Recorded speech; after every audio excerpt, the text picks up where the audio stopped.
Okay, great. Given we're a couple of minutes past, I'll go ahead and get started.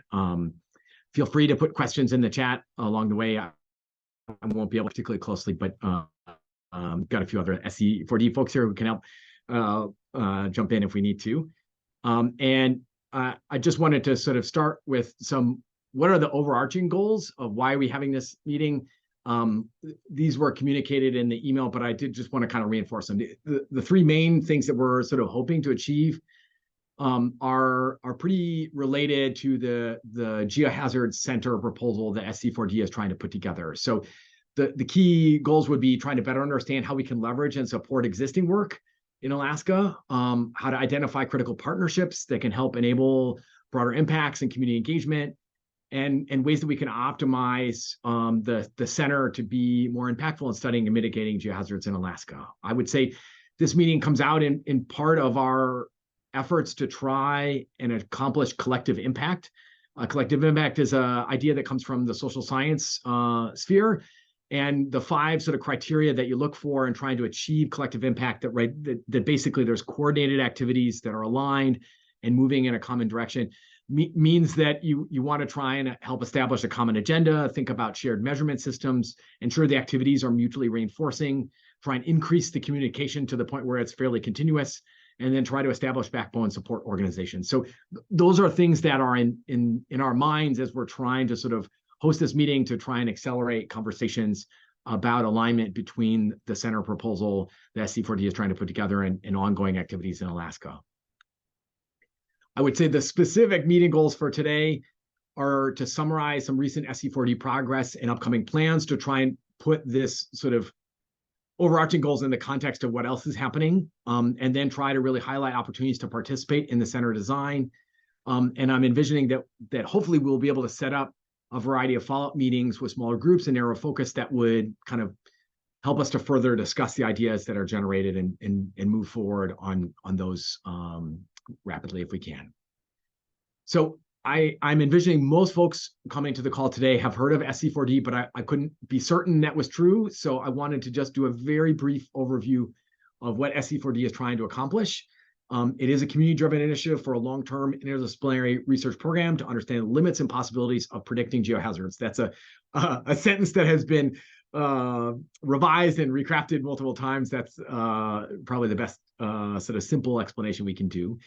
It utilizes subduction zones as ideal natural laboratories, and it works to create this multifaceted infrastructure and aligned activities to enable new discoveries. And that infrastructure and aligned activities is going to be important, right? The center proposal that we're talking about is that in essence, those aligned activities, it won't have sort of instrumentation in it, but there is a parallel effort to really bring a large amount of instrumentation to the ground as well. SZ4D is trying to bring together a diverse community of scientists from a wide range of disciplines and backgrounds to study earthquakes, volcanic eruptions, and mass wasting, and how they are related. All right, so one of the things that has helped us in thinking about what SZ4D is to really think about that question of, well, what does it actually take to make a real difference in defining the limits and possibilities of prediction? So we would argue that it means capturing events in context, whether it's earthquakes, eruptions, mass wasting, landslides, thinking about those events in context. And to do that, it requires long-term systematic instrumentation and collaborative interdisciplinary regional focus, right? So we envision that there are these activities and instrumentation that are both necessary to capture the events in context to better understand the driving forces. So this is then a very brief overview of the scope of the instrumentation and activities described in the implementation report, right? So as a research coordination network, SZ4D wrote a implementation report, and this is a very brief summary, visual in some ways, of what's in there. And so there are observational arrays. You can sort of think of those in kind of somewhat disciplinary focus, or really sort of around the hazards themselves. So the MEG array, the bulk array, and the surf array are sort of designed to sort of capture those hazards. But really what we're after is a multi-array, which is the integrated whole of those three, right? So we're envisioning a significant area of overlap between those arrays to capture how those hazards are related to one another. We envision that they will have pieces that spread apart from one another to try and capture some really ideal locations associated with those individual hazards, but the focus is on the multi-array. Right. Then there are activities that would complement the observational array. So that would be the analysis of the data from the array. So quite a bit of science and analysis there. GeoArray, which is the field geoscience component that would complement the instrumentation arrays.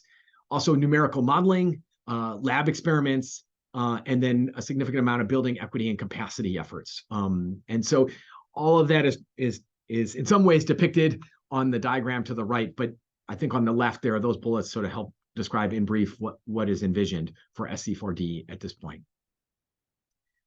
In terms of the location for the study, the recommendation come out of the Research Coordination Network was a complementary domestic and international sites.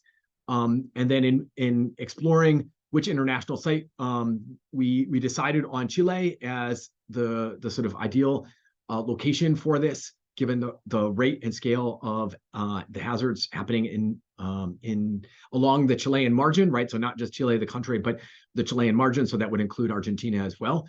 And that we envision that about 70% of the instrumentation would be focused there in Chile, and that about 50% of the activities would be focused there. Whereas in Cascadia and Alaska, we would envision 30% of instrumentation to sort of fill in critical needs, and then about 50% of the activities happening domestically. Oh, I should have mentioned here on this slide, the map for Chile actually is an envisioning of what the mega array, Volca array, and surf array would look like, and in the center here is the multi-array sort of overlapping area for the arrays, and that came out of a meeting in Chile of the AndesNet group. That was the recommendation to SZ4D how to pursue the instrumentation in Chile.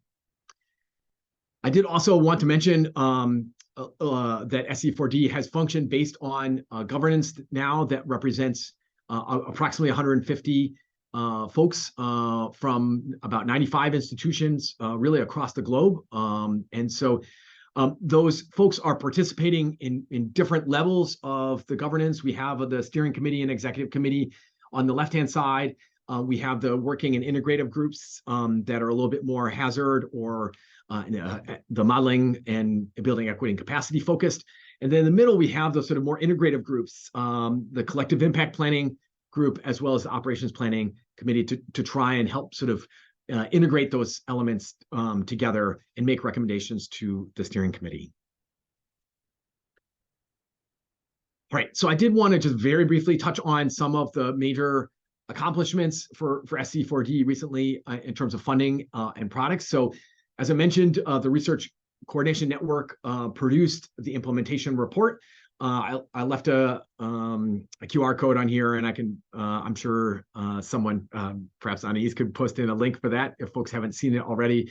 A large document that tries to really encompass a lot of work during the Research Coordination Network about what is recommended for SZ4D going forward. And then there are two things that have been funded so far at the larger scale in terms of the network, if you will, and that's funding for the Catalyst Center. And so that was basically to graduate from the Research Coordination Network, not quite a fully fledged center, but providing some staffing support and a lot of additional organizational activities, as well as SENet, which came through the NSF ExcelNet International Network-to-Network Collaboration Program. So the diagram on the right here shows the different networks around the globe that are involved in the SENet project. And that just got started this year, and so it's just ramping up. Let me just briefly tell you a little bit more about the Catalyst Center and the SENet activities. So for the Catalyst Center, as I mentioned, there's staff now to help with organizing the development and to work with BCG, our Building Equity and Capacity group, on following the collective impact model. There's also some technical project management to evaluate the costs and trade-offs of the instrumentation options. And there's some prep work for the geologic modeling and lab facilities, including some workshops and some modest engineering design work. The bottom two bullets have much of those have occurred, and thus going forward is mostly staff support. SCNet has just getting started. The goals for SCNet are to compare observations of subduction zones around the globe with a common data set and understanding, to cooperate to consistently instrument critical subduction zones that can provide key and transferable insights, and to develop and nurture an international and diverse cadre of early career scientists that's equipped to make the necessary breakthroughs. So those are the sort of primary goals of SCNet as envisioned. So this is then the scale of what SZ4D is trying to accomplish sort of going forward. This is somewhat meant to overwhelm you, because I think many of us in SZ4D feel a bit overwhelmed when we try to think about all of the different moving pieces. I am going to walk through the top two sort of lines. The top line here is the instrumentation, trying to observe the events in context. And so I'm going to talk a little bit more about that on the next slide. And then I'm going to talk about the center, our strategy for coordinating science and collective impact, on the next slide. I'm not going to talk a whole lot about SCNet or associated activities today, just trying to bear in mind our time. But just wanted to note that, there are some thematic workshops and student exchanges, as well as some field schools and pilot projects planned for SCNet. There are some ongoing sort of proposal targets for lab experiments and MCS, the modeling collaboratory, as well as trying to support folks as they put in core proposals to try and get some community science done. So just wanted to note that those things are happening as well, but I'm going to focus on the top two in the talk today. So the timeline for equipment and instrumentation, the current plan is to move towards a mid-scale research or an MSRI 2, and so the scale there is 20 to 100 million. It can fund equipment but not research, and so the planning elements are data management planning, multi-array coordination, and scalability. Those are all working in earnest right now, and trying to get to the point where we can put dots on a map for a proposal of where we would propose stations to go. There are a couple of alternatives. One is to do the design phase of mid-scale research 1. That's less than 4 million to design the array configuration, new technology. The other option would be to go to an MREFC, the major research equipment and facilities construction, that would be above 100 million. So as we move towards the dots on the map stage, we'll better understand whether or not we fit in the MSRI2 or in the MREFC, and with some guidance from NSF. Also wanted to highlight that sort of at an earliest point, we're envisioning array procurement in 2026 with deployment in 2027. So it gives you a scale of how far out from instruments in the ground we are. And then in terms of the timeline for the center, so there are a couple of elements that have been working on this coordinating science and collective impact. There are some building equity and capacity activities, including trying to launch a community of practice, particularly to support minority serving institutions. We also had a white paper sort of process to try and get some ideas about sort of what are the science and activities that should be focused on in the Geohazards Center proposal. But that is our primary target right now. We're envisioning the track 2, which would be for 3 million per year over 5 years. We envision the target date will be March 15th. NSF recently pulled the solicitation to make a revision. They've reassured us it's coming back soon, so we're still planning on that date, but as of last check, it's not quite up yet again. There is an alternative here to shift to a science and technology center, which is a little bit more per year, but that solicitation is not out yet, and the competition there is fierce. So we're envisioning the Geohazard Center as a better target. The white paper process and SZ4D leadership meeting recently identified 5 pillars for the center. Those would be science focused on interacting hazards, science focused on multidisciplinary rheology, data assimilation focus, a geoarray focus, and workforce development and community engagement. So those are the sort of elements of the center proposal that I'm going to try and explain a little bit more about. But those were sort of identified as the primary targets, given that the scale of 3 million per year is tough to fit in. All right, so again, a key goal of the meeting today is to try and help continue to get input on how to design that center in a way that would be best effective at aligning with Alaska science and activities. And so we're really trying to work to continue that. I wanted to just highlight Despite the fact that myself, I have not worked a great deal in Alaska. I'm just sort of helping to represent our BECG committee today and trying to increase the involvement in SZ4D. But we have a number of different Alaska researchers that are involved currently in the governance of SZ4D.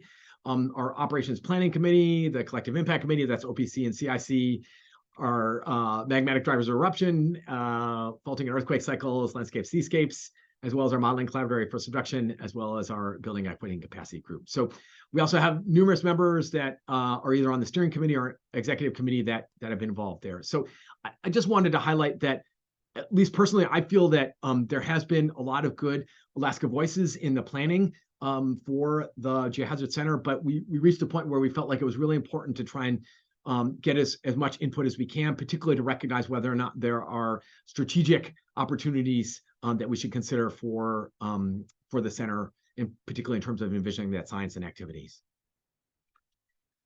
Okay, so I'm getting near the end here, but I did want to give a little bit more detail on what are some of the things that have been discussed so far about the elements of this Geohazard Center. So we've mentioned rheology as a pillar.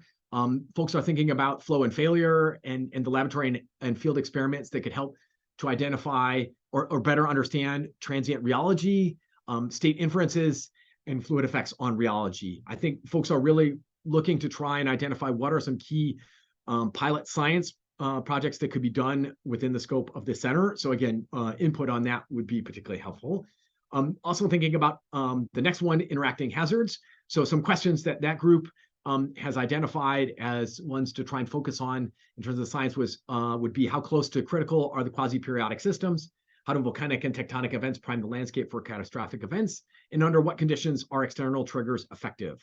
And so again, there's been some discussion about how we might choose potential examples in Alaska and Aleutians that would sort of help us to better understand these interacting hazards. And so again, open for suggestions and advice on how to choose an effective pilot for that. And then next would be the data assimilation. So some thoughts there are on strategies for developing workflows for big data, AI and ML, particularly for multi-hazard seismic data mining. So in that, I'm sort of talking about as seismic data is being recorded, it can be used for multiple different purposes, right? It could be ways to look at how the volcano is evolving, how faults are behaving, as well as how the landscape is potentially deforming. And so how to use the large scale data there in AI/ML to address that. Other aspects are thinking about are there big data reduction workflows that could be developed to help with the interacting hazards case study, right? That if we're trying to look at multiple hazards at once, are there ways we can reduce the data volume to make it a little bit easier to look at those different hazards and disciplines? And then also, it's been thinking about ways to assimilate data that would broaden access to GeoRay type data, right? That, again, thinking about the different kinds of field data that are collected and ways that we can make that more available to a broader set of researchers. There are some specific GeoRay goals as well, things that are envisioned for deployments, field excursion and deployments that would happen to try and best relate to the rheology, interface, and landslides ideas, as well as the interacting hazards. So in each of those cases, we're thinking about 2 deployments, first a smaller recon and then a larger group in successive summers. So probably envisioning 2 recons in the first 2 summers and then 2 larger groups in the latter 2 summers over the scale of a 5-year project. But we're also thinking about some matchmaking activities, ways to bring teams together, help for proposal development that would support field activities, as well as some data sharing workshops. And then in terms of workforce development, we're thinking of both recruitment and retention ideas, as well as some capacity building. We've been really inspired by hearing about some of the AEC's efforts in the Earth Observation Club that builds on some T3 programs. So we're envisioning ways to try and sort of help build on that. We're also trying to leverage some of the existing effort that BCG has been doing to help with resources from remote serving institutions, particularly for staff that supports students directly, as well as trying to build out some additional online skill building opportunities that would help us to broaden out to multiple different types of hazards. In terms of community engagement, we're thinking about ways to help with that matchmaking process that would really help to connect physical science PIs with broader impacts. We're also envisioning ways to try and help with the growth of multi-hazard warning systems, and we're envisioning that there's an opportunity potentially to connect with earthquake early warning that would be coming to Alaska. And we're also thinking about leveraging our relationships with AndesNet in terms of trying to do some bilingual outreach media that would sort of leverage some of the efforts that SC4Grads has been doing. All right, that is a literal fire hose of information, but really just wanted to try and get folks onto the same page in terms of where SC4D is at. And so really wanted to open it up for your input now in terms of questions that you might have about where SC4D is at, suggestions you have about where SC4D should head, and where there are potential opportunities. I've put those questions back in again here in terms of the specifics of the kinds of things that we think you all could potentially provide. I would also say one of the outcomes here we're hoping for is trying to sort of think about a strategy for follow-up meetings as well. So input on that could be really helpful. So I'll stop here and try and open it up. I'll pull the questions off for just a second so folks can open up a bit here. All right, hey, I see your hand up. So why don't you go ahead? Sure. Yeah, I was just curious about how this interacts with climate change. I mean, at some level, like I look back at 1964 earthquake. It's a huge event in the history of geohazards, and it may well much of the death and destruction was glacial delta collapse, which may have been primed by post-Little Ice Age sediment protection due to retreat. So there's these interactions potentially. And I think with the the amount of energy that's going into trying to understand where we're going with climate change and geohazards, that would be a natural fit in here. So I'm curious how you see that. That's an excellent suggestion. I see Kristen's on here too, so I'm going to defer that one to Kristen to see. I know that Landscapes and Seascapes has thought a lot about this, and so Kristen, I want to see how you might sort of respond to that. Sure. Yeah, my name is Kristen Morell. I'm part of the Landscapes and Seascapes working group, so I can speak a little bit to this. I think your question lies very firmly underneath what we've been categorizing as interacting hazards. So that's one of the big kind of umbrella themes that we're working with. We haven't looked at that specific interacting hazard, but that the idea is that we're really trying to, the way to kind of anticipate and understand each individual hazard better, we really have to look at the interactions between all of the different hazards. And so that's a focus of the center. We haven't focused on that particular kind of scope, but it's definitely within that framework that we're thinking about. Yeah, I would certainly say that answers your question. Influences of climate change on glaciers has been sort of a discussion of a potential sort of pilot target even for the center proposal, right? So I think it's influencing the conversation, but hasn't been a specific focus. Well, I'll throw it out. I'd volunteer to help write some motivation. Awesome. If that's relevant after writing. Totally. Very much appreciate it. Other thoughts or comments, suggestions? Yeah, go ahead, Donna. Yeah, I maybe could just add some more specifics to kind of maybe chum the waters here a little bit about thinking about ways to leverage SC4D and other activities. So I'm Diana Roman. I'm the vice chair of SC4D and part of the Magmatic Drivers of Eruption group. And our group has been interacting very closely with the Alaska Volcano Observatory. And we are still not at the point of identifying, particular target volcanic systems. But one of the things that we're really trying to do, and one of the rationales for Chile, is to use Chile as an analog for domestic systems. And so I think there are opportunities to think about systems in Alaska, be they, earth segments prone to earthquakes or volcanic systems, where there might be a comparable system in Chile that maybe is a little more active and accessible. And so I'd really invite, thoughts on, people's perspectives on hey, we might learn more about this one by studying that one. I also wanted to note, Obviously, work in the Aleutians is very challenging. I know this firsthand. We've talked a lot in MDE about how there's really a need and opportunity for additional geologic, petrologic work throughout the Aleutians. And one thought that has been proposed is based on something that happened in the GeoPrisms NSF program, which was a shared ship platform that sort of moved around between different projects. And we're very intrigued by that as a way to kind of leverage different agencies, different resources to kind of coordinate and team together to be able to carry out as much work as possible in different areas of the arc. I know FEC has sort of expressed some interest that might be a good platform to share for doing paleoseismology as well as volcanic work. We'd be very interested in hearing thoughts on those or similar models. Where maybe we're not necessarily all trying to do the same sort of thing, but we're kind of leveraging the resources given how expensive and challenging the work is out there, to try and get, coupled but not necessarily, clearly scientifically linked aims together. So we're interested in hearing about novel technologies. We've been talking with the AVERT project out of Lamont, who's been developing and testing kind of new sensor platforms, new telemetry methodologies.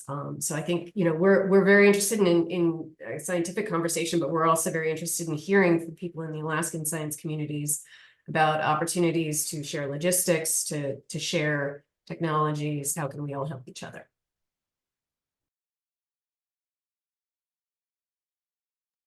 Thanks, Diana. Peter, did you want to go ahead with your comment or question? Sure. I guess a couple of questions. One is, I think many of you know the external grants program for the earthquake hazards program of the USGS. And, just to put it out there, I mean, this is an obvious collaboration. I forgot you had some good magic words describing that. And so I think if you can think specifically of ways to make these two things integrate better, that'd be great. We could even, we could potentially put some language into the call for proposals for fiscal 25 that might call out actions that link these efforts together in some way. From the USGS point of view, leveraging scientific activities has a super high return on investment. And so if you can think of ways to, describe that, and that would be great. And actually, just all of you who might be interested, the number of Alaska proposals in the last couple of years has been down a little bit, and it might be partly COVID related. So anyway, just encouraging you in all the breadth of things that the external grants program can fund to put in proposals for that work. My question was, Diana kind of answered it in the comments, but I was sort of curious about thoughts on the relationships between this proposed science center and Crescent. And obviously Crescent has this very Cascadia focused thing, but I mean, are you envisioning a science center where there's actual like physical bodies and people and they're all in one place, or is this sort of a virtual thing? Would there be an office figuratively down the hall from Crescent that's the same? Are you trying to broaden what Crescent can cover through this? Anyway, I'm just curious if you could discuss that further. And actually, one last little comment I saw in one of the comments there about earthquake early warning coming to Alaska. The status of that is that, I mean, there's been a charge given to develop a plan. It's not a given whether or not that will actually happen. So that's maybe aspirational. And some people even think that it's a better use of dollars just to put it into other activities and not into EEW. So anyway, there you go. Peter, those were all great comments and questions. Thanks for sharing that. I'll try and help a little bit with the Crescent relationship. Many of us were at the Crescent kickoff meeting and have been interacting with folks for some time to try and figure out what's the best relationship. I would say there are a number of coordinated activities. I think you would likely see a number of activities happening over the next year that have Crescent and SZ4D banners on them. I think we've recognized there are a number of common activities and that we should just join forces to accomplish them. But I would say the primary difference, I think, is this multiple hazards difference that again, as you noted, the Cascadia Earthquake Center is focused on earthquakes. And we're trying to explore in greater detail those relationships between earthquakes, eruptions, and landslides, mass wasting. And so we're obviously not just going to look at how these things relate to one another, but we're particularly trying to design activities and instrumentation that are multi-purpose, right? That there are opportunities to take advantage and leverage the investments we're making in better understanding more than one of these hazards at a time. And so I would say, part of the reason we waited to submit a geohazard center proposal is because in the first round, they did not allow any track 2 centers that were multiple hazard. So part of the reason Crescent got in earlier than us is because they were single hazard. And so the Catalyst Center in some ways was NSF saying, we'd like you to continue developing, and we know you can't apply for multi-hazard track 2 funding, so here's another alternative. And so I would say we've tried to use that as a way to build towards a multi-hazard center. I would say the folks in SZ4D have said numerous times there's agreement on we want to stick together. This is not just earthquakes over here, volcanoes over here, landslides over here. We really want to try and explore ways to do those things together. So I would say that's our primary difference. Obviously, there is going to be, we hope, a Cascadia footprint to SZ4D. And so trying to sort of figure out ways to intermingle with what Crescent is doing is going to take a fair amount of coordination. And I would say we're trying to have those conversations now to do it effectively. But I think we're still learning what's the best way to do that. I hope that helped. Yeah, thanks. Sure. Margaret, I see your hand up next. Oh, can you hear me okay? Yep. Super. Thanks so much for having this meeting.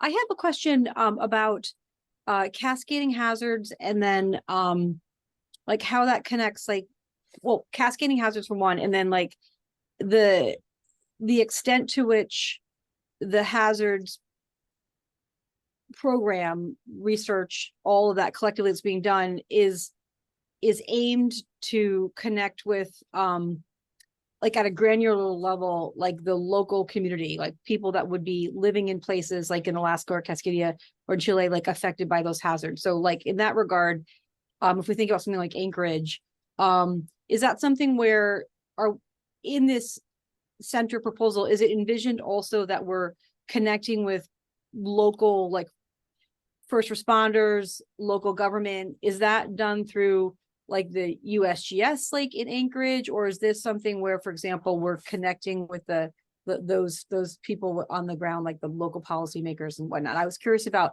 that, like what the vision for the proposal is in terms of like bringing this information really to the public and kind of connecting that link, especially when we think about cascading hazards, to the extent of like loss of power and all sorts of stuff. And so and I just am more familiar with Alaska, but also like probably Cascadia as well as Chile. And I imagine that would be different for the different locations as well. I just was curious about the vision for that, if that's something that is like aimed for as well.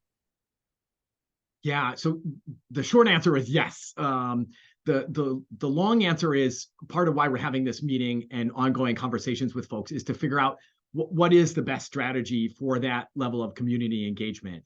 I would say we've recognized that there are, as Peter alluded to, the potential planning for hazard warning in Alaska is sort of one of the things that's in the charge right now. And so it does appear that SZ4D might be able to help that effort by bringing together a set of scientists who have participated in other places or have spent some time researching this and could provide additional input.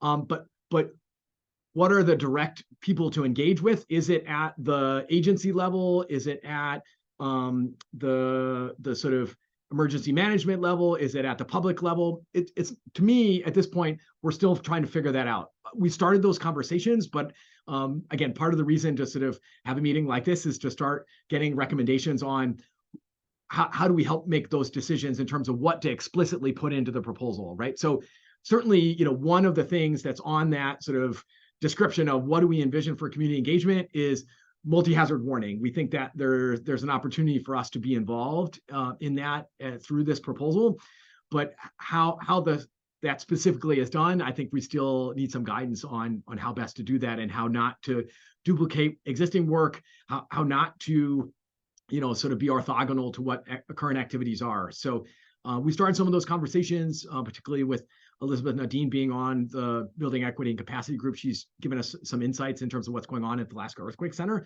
But again, I think we're just starting some of those conversations. And so I don't have a really definitive answer for you, but I appreciate that you're asking those questions because I think we're asking similar ones. So I'm hopeful, a month or two from now, we'll have some better answers. Excellent. Great. Yeah, I really think there's opportunities now to connect in ways that 10, 20 years ago wouldn't really be like available. So yeah, thank you so much. Great. Sure. No worries.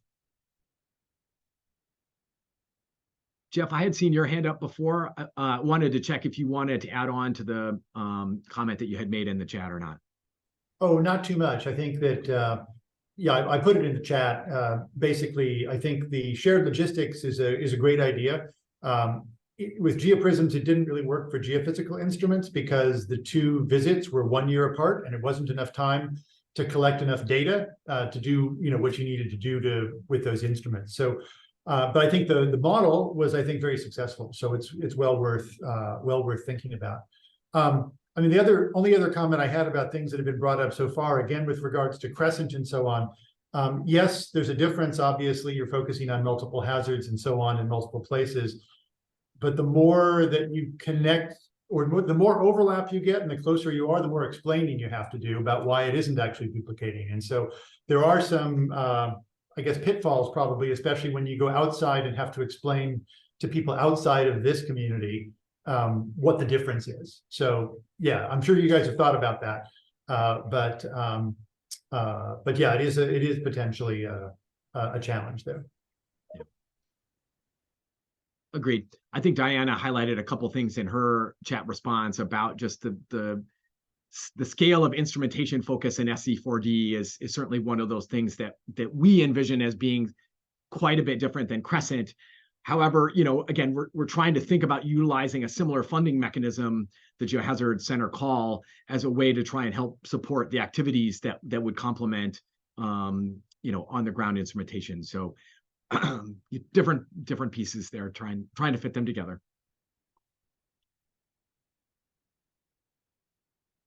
Hey, did you want to add something else here? Yeah, I was just thinking about this, that the connecting with the public and how to like bring meaningful collaboration between whether we call them stakeholder communities or there's a lot of different ways that you might discuss this. I think it's something that's being explored a lot. And one way of thinking that I think would work well in Alaska, and I think it might also work, I don't have a lot of experience in Chile, Patagonia and such, but a little bit, is to think in terms of kind of naturalists. I think that both the indigenous communities in Alaska and also, white communities or whatever you want to call it, that naturalism is, naturalist abilities are really widespread and people are really interested to engage with this stuff. And I think you can get sophisticated, and I don't know, maybe as kind of an analog, if you think about the web app for weather, Windy, which exposes a whole bunch of really detailed technical scientific information about weather forecasts to the public. It is incredibly heavily used, and it's because people interact a lot with the natural world and they're really motivated and they're interested. I could see models that are similar to that. I think Alaska Volcano Observatory has actually been really good as a model of a sort of agency interaction with the public in this way, where they've really invited a lot of input and they've actually provided a lot of information without many barriers to the public. So anyway, I think that's one way of kind of fostering that collaboration, is to really give people the sense that they can be part of this kind of scientific thought process. And I think by being open to more of a naturalist mindset, it can help with that. Thanks, Hig. The suggestion there, I think, is spot on. I think we've gotten a very similar suggestion from the Alaska Earthquake Center. Folks, Elizabeth has talked a bit about the Earth Observation Club that has been successful for them in engaging folks in just observing the natural world as a recruitment tool for considering geoscience as a potential career option. So they're primarily targeting sort of high school students, but in rural communities as a way to provide opportunities for Indigenous folks to get some insights into what are some options in terms of career paths. But I think trying to sort of treat it, as you noted, and as a first step is just in observing the natural world, right? To not just immediately jump to here's how we think about the world, right? But to start with how do we observe the world and what do we see when we look at it? So I think, yeah, this to me is an example of how I'm hopeful that SZ4D can listen and take the lead, not take the lead, listen to what's going on in Alaska and follow the lead that has been established by entities like the AEC and AVO about what strategies for engaging broader communities is working as a way to try and broaden participation in the science. As you've seen, there are many scientists and institutions involved in SZ4D, and so we believe we have a variety of host institutions for talented students to go and pursue their careers. And so again, just trying to connect people to those institutions in a way that gives them opportunities. Again, many of us recognize that access to opportunities is important, and so trying to create additional access opportunities is one of those things we're after with the workforce development part.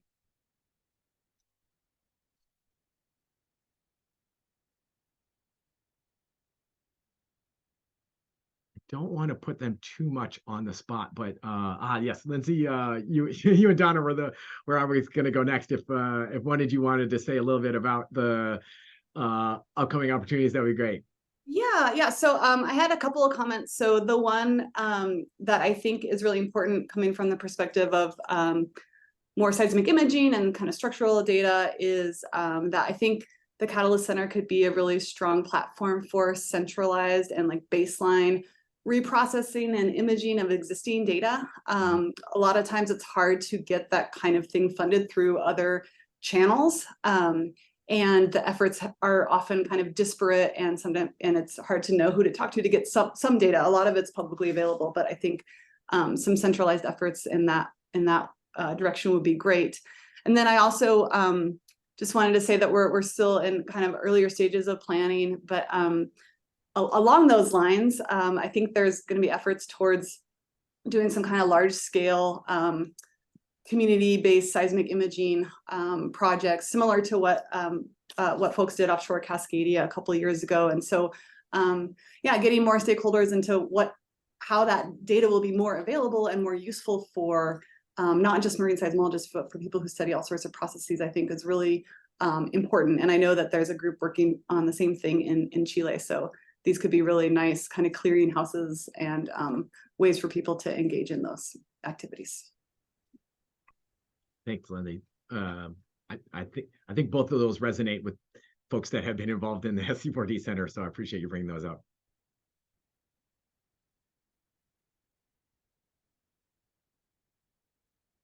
Are there other comments or things that folks wanted to raise? Peter, I see your hand up again. Go ahead. Yeah, I'm not sure how many people in this group are aware, certainly Lindsay is, but I've had a IODP proposal in, I think the number is 992-2, something like that. And basically it's been approved for drilling, but as many know, the IODP program is struggling to understand its future, at least in the US. So here's kind of a, how this relates to SZ4D. I mean, it certainly addresses climate change and megathrust hazards in the subduction zone. So anyway, for you guys more on the SZ4D side, you might think if there's a way to integrate that drilling proposal into future work in some way. So there you go, my 2 cents. Thanks, Peter. Peter, if you're able to share some more specifics afterwards about the drilling proposal, there's likely some folks on this call that know more about it, but these are exactly the kinds of leveraging that we're hoping to do. So thanks for sharing it.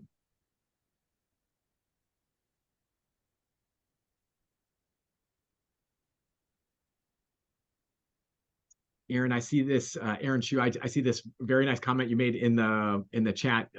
Did you want to add on to it at all? Again, I don't like to put people on the spot, but just want to give folks a forum if they want. No, I didn't really have too much to add on to that. Just, I guess, and I wrote it out because this is kind of my first time engaging with this group, and I'm a little bit shy about that. I'm not super familiar with this work, but you know, I work in the Chugach region, which includes Prince William Sound, which is one of the areas that was most significantly impacted by the 64 earthquake. So our tribes are definitely interested in learning more about how to prevent, you know, events like Chiniga having to relocate again.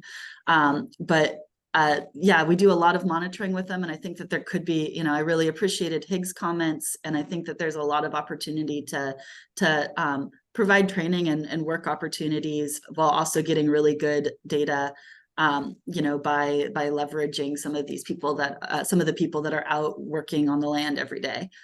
So just wanted to raise that. Awesome, Aaron. Really appreciate it. Thanks. And thanks for being here too. Your comments are well warranted here.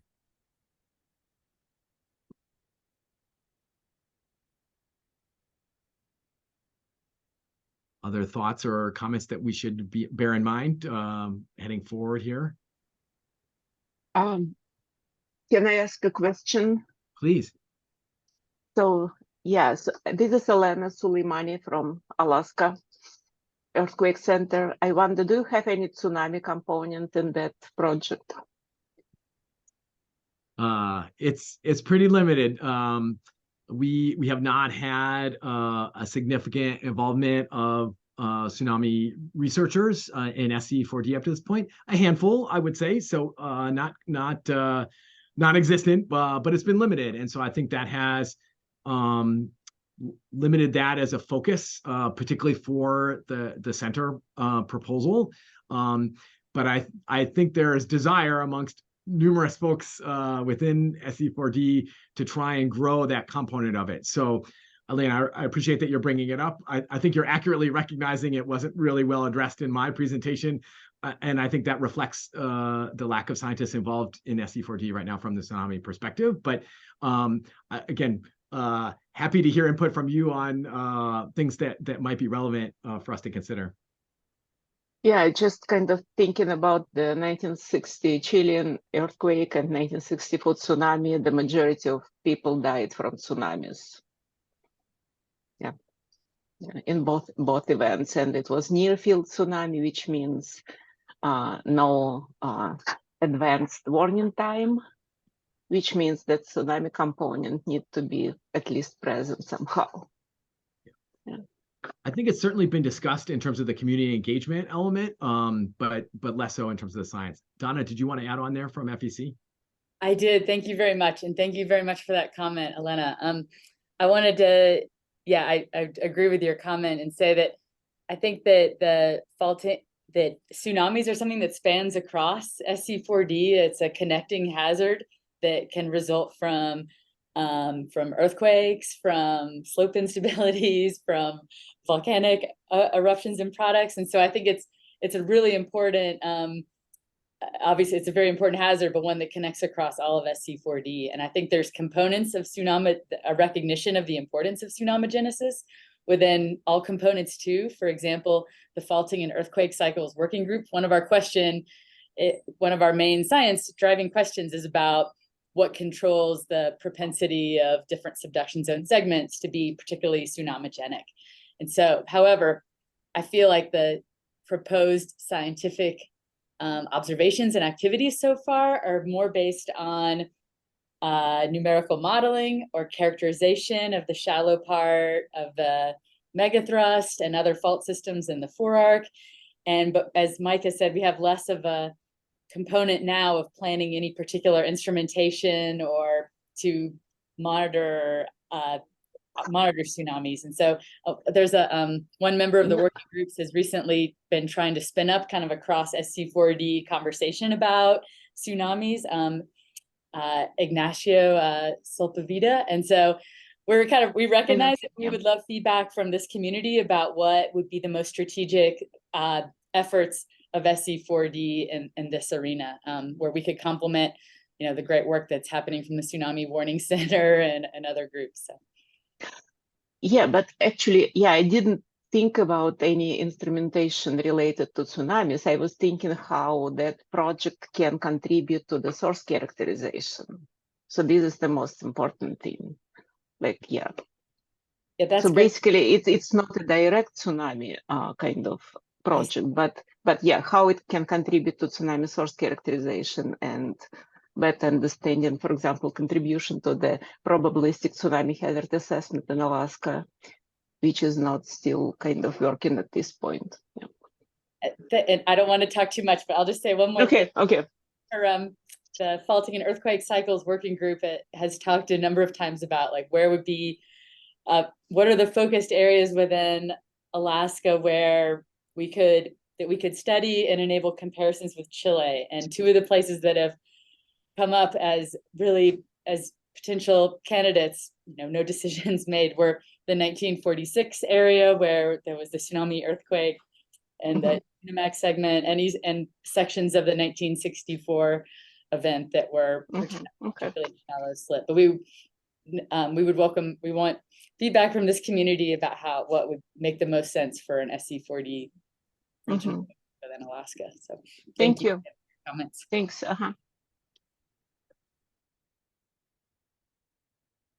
So I see we have two really good questions in the chat, and I want to try and make sure we have limited time. I want to try and get to both of them. But Jones asked a little bit about the potential coordination for activities associated with the Barry Arm landslide. I think that's one of the things that has come up a couple of times in SZ4D. So if there are folks on the call that would want to comment on ways we might coordinate with that, it would be excellent.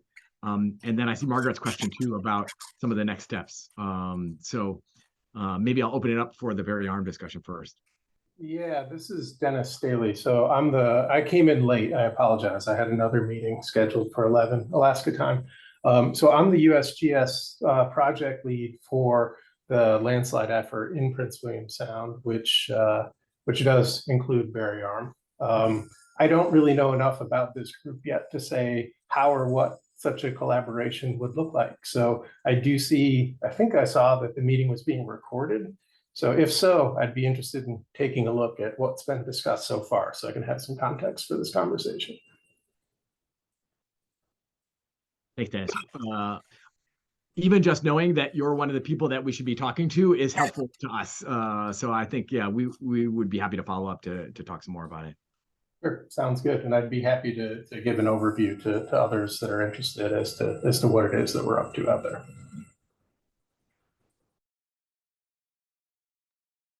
Okay, with limited time remaining, I did want to try and address Margaret's question. Margaret's asking very efficiently about sort of next steps. And so I think I would say yes to one of your questions about is the Google form sort of a good way to sort of give us additional input? Absolutely. We knew that an hour is just not enough time to really gather all of the sort of potential insights that this group can bring to bear. So please, if you don't mind taking some time to input information there, that would be very helpful to us.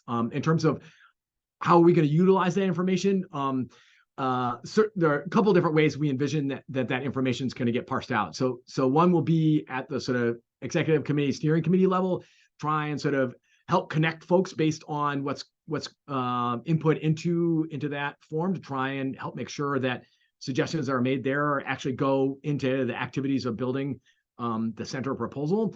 But I think more specifically, I'm envisioning that we're trying to help connect folks to the writing groups that are working on the white paper elements of trying to put this proposal together. So I think, yeah, trying to sort of identify who are the right people to talk to, how to get them involved in this process of designing the center, I think is very much what we're seeking to do. So I envision those are a couple of the ways. For my other SZ4D XCOM folks, are you envisioning other thoughts on ways to try and sort of move from here? I would just say, so Anais linked to the e-newsletter. We are very good about regular communications through the newsletter, through our mailing list. Our website is, and this is because Anais is amazing. Through Anais, our website has a lot of information, is kept up to date, but also you can reach out, you can find who's currently on various committees, reach out to somebody you know. Feel free to reach out to any one of us on the steering committee at any time. We have a general email, contact@SZ4D.org, that will get routed in the right direction. So we hopefully have given a lot of ways to corner us at AGU or at SSA next year. And yeah, just if you can reach out to one of us in one channel, we'll find a way to capture it and make sure that you're looped in. But I think, as Mike noted, the survey is sort of meant to kind of simplify that for the purposes of this and give you something to do right now. But any way you want to reach out, we're happy to hear from you. I'll just add to I noticed in your question, Margaret, about timing. So again, given that we anticipate this proposal is due in mid-March, and we're envisioning a pretty significant kind of red team review that would happen in February, I think many of us are trying to sort of target January as a point where we have sort of the key elements of the proposal pulled together, right? And so I mean, I think that puts some urgency on trying to sort of have these kind of deeper conversations over the next 2 months to really sort of make sure that the design of the proposal really sort of is aligned with ongoing activities and really help support the needs that exist in Alaska. So I don't want to say, hey, you got to do this tomorrow, but there is some time urgency here to try and make sure that we're having those conversations and engagement. I'll note that it's on us a bit that we likely should have started these broader conversations some time ago. Apologies for that, but we're trying to sort of do it as effectively and efficiently as we can, given the timing. And so we're just hopeful that this is a starting point for some of those conversations. And so, as Diana noted, feel free to reach out in the best ways that work for you.